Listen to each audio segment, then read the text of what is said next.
தீய எண்ணம் கொண்ட நரியும் புத்திசாலி எலி ராஜாவும். ஒரு காலத்தில் ஒரு காட்டில் நரி ஒன்று வசித்து வந்தது. துரதிர்ஷ்டவசமாக அதற்கு பல நாட்களாக சாப்பிட எதுவும் கிடைக்கவில்லை. அது பசியால் உணவு தேடி இங்கும் அங்கும் அலைந்தது. ஆனால் அதற்கு சாப்பிட எதுவும் கிடைக்கவில்லை.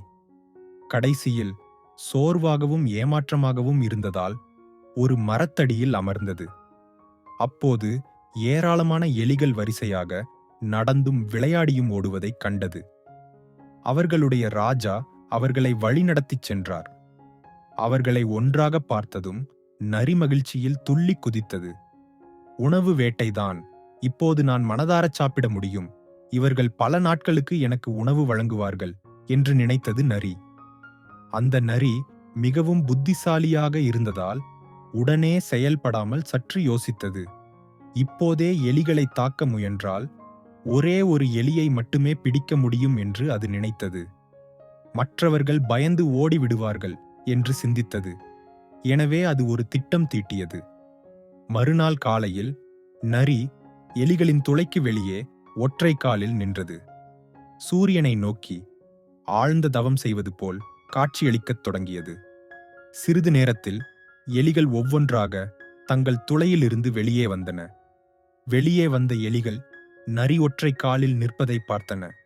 நரியை பார்த்து எலிகளின் தலைவன், மிஸ்டர் ஜாக்கல், நீங்க ஏன் ஒற்றை காலில் நிற்கிறீர்கள் என்று கேட்டார். நான் எல்லா உலக இன்பங்களையும் துறந்து ஒற்றை காலில் நின்று கொண்டு தவம் செய்ய முயற்சிக்கிறேன் என்று நரி அமைதியாக பதிலளித்தது. மீண்டும் எலிகளின் ராஜா, நீங்கள் ஏன் வாயை திறந்து வைத்திருக்கிறாய் என்று கேட்டார். அன்புள்ள எலியாரே, நான் காற்றை சுவாசிப்பதன் மூலம் மட்டுமே உயிர் வாழ்கிறேன். நான் வேறு எதையும் சாப்பிடுவதில்லை. இந்த பதிலை கேட்டு எல்லா எலிகளும் மிகவும் ஈர்க்கப்பட்டன. இந்த நரியைப் போல புனித துறவியையும் வழிபடுவதன் மூலம் தங்கள் பாவங்கள் அனைத்தையும் கழுவிவிடலாம் என்று எலிகள் நினைத்தது. மறுநாள் காலையில் நரி மீண்டும் சூரியனை நோக்கி ஒற்றைக்காலில் நின்றது. வழக்கம் போல் எலிகள் தங்கள் துளையிலிருந்து வெளியே வந்தன. அவை ஒன்றன்பின் ஒன்றாக முன்னோக்கி நகர்ந்து நரியின் கால்களை ஒவ்வொன்றாக தொட்டு வணங்கின.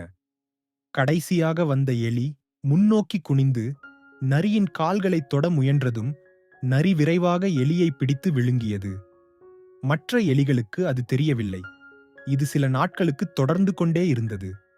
அதிக சிரமமின்றி உணவை பெற்றதில் நரி மிகவும் மகிழ்ச்சியாக இருந்தது. ஆனால் எப்படி எதையும் சாப்பிடாமல் நரி நாளுக்கு நாள் பெருத்துக் கொண்டே வருகிறது என்று கண்டு எலிகளின் ராஜா ஆச்சரியப்பட்டார். எலிகளின் எண்ணிக்கையும் படிப்படியாக குறைந்து வருவதையும் அவர் கவனித்தார். எனவே எலிராஜா உறுப்பினர்களின் கூட்டத்திற்கு அழைப்பு விடுத்தார். உறுப்பினர்களை பார்த்து எலிகளின் ராஜா, இந்த நரி நிச்சயமாக ஒரு ஏமாற்றுக்காரன் என்று நான் நினைக்கிறேன். யாரும் இப்படி காற்றை மட்டும் சுவாசிப்பதன் மூலம் உயிர் பிழைத்து உடல் பெருக்க முடியாது. தினமும் கடைசியாக செல்லும் எலியை பிடித்து தின்று விடுகிறது. நாம் அந்த பொல்லாத நரியிடமிருந்து நம்மை காப்பாற்ற ஏதாவது செய்ய வேண்டும் என்று கூட்டத்தில் முடிவு செய்யப்பட்டது. மறுநாள் காலையிலிருந்து எலிகள் குள்ளநரியின் கால்களை தொட வேண்டும். ஆனால் இறுதியில் கடைசியாக எலிகளின் ராஜா செல்வார். எல்லா எலிகளும் மரத்தின் பின்னால் ஒளிந்து கொண்டு நரியை பார்க்க வேண்டும். மறுநாள் காலை வழக்கம் போல் குள்ளநரி துளைக்கு வெளியே ஒற்றை காலில் நின்றது. திட்டத்தின்படி எலிகள் வெளியே வந்தன. அதைத் தொடர்ந்து அவர்களின் ராஜாவும் வந்தார். எலிகள் நரியின் கால்களை தொட்டுவிட்டு மரத்தின் பின்னால் ஒளிந்து கொண்டன. ராஜா மட்டுமே எஞ்சியிருந்தார். அவர் நரியின் கால்களைத் தொட முன்னோக்கி நகர்ந்தபோது நரி எலியை பிடிக்க குனிந்தது. இந்த முறை ராஜா எச்சரிக்கையாக இருந்தார். அவர் வேகமாக துள்ளி குதித்து குள்ளநரியின் கழுத்தில் நரியை பலமாக கடித்தார். இதை சற்றும் எதிர்பாராத நரி வலியால் அலறியது. விரைவில் மரத்தின் பின்னால் ஒளிந்து கொண்டு எல்லாவற்றையும் பார்த்து கொண்டிருந்த மற்ற எலிகள் எல்லா பக்கங்களிலிருந்தும் நரியை தாக்கின. படுகாயமடைந்த நரி தரையில் விழுந்து அசைய முடியாமல் கிடந்தது.